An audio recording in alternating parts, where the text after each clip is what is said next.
Well, in the morning buzz, Kevin Lynn is back, and Ferguson, Missouri is on guard for potential riots as the nation waits on word if the officer involved in the shooting death of unarmed black teenager Michael Brown will be indicted.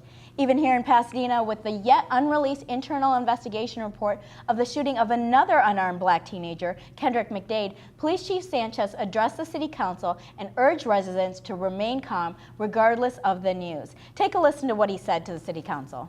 As that final notice from the Ferguson grand jury comes out, I would ask us as a community that we not engage in violent discourse or in violent rallies or marches, but that we come together as a community, we recognize what the issues are, and then we try to address those issues in a calm, cool, and proactive manner. You know, it's hard with this case because everyone's just waiting for something to happen, to something to erupt, and I'm hoping nothing happens. I mean, even if, no matter what the news is, I mean, we need to have a calm conversation about this, not an eruption. Well, I don't know if these things can be calm. When you look at Ferguson, for instance, it's a city of only 21,000 people, of which 2/3 are black. And this is a group in our society that have really been passed over when you look at how they have been advancing economically or not advancing economically.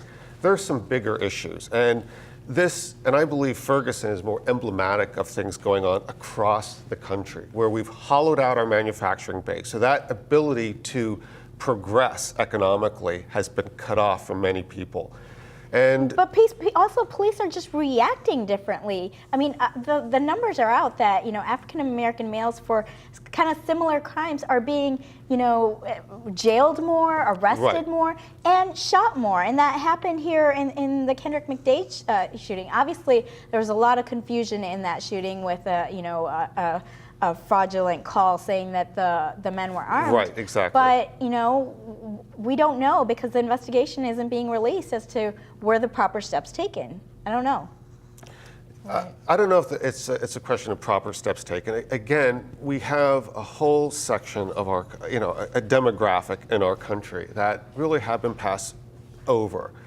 And there are things going on in that community that aren't being addressed. There's not the economic opportunities needed. So crime, I think, is certainly more prevalent, and it's also an opportunity for police departments. I mean, it's not like they're arresting people on Wall Street. And it's the hardest job ever to be a cop. I wouldn't want to have to, you know, it all went down in a minute and a half, and it's a split call. Right. I mean, we put them into that position. We create the social conditions. Our political system creates the social conditions. Well, there's so much back and forth on this, and, you know, the officer in the video release, you know, he didn't look hurt, and that upset some people, but we don't know what the eyewitnesses, you know, that's been going back and forth. But also yeah, varying opinions there. They're all saying something different. But I think transparency is very important, regardless of what happens. We need to be very transparent in the process.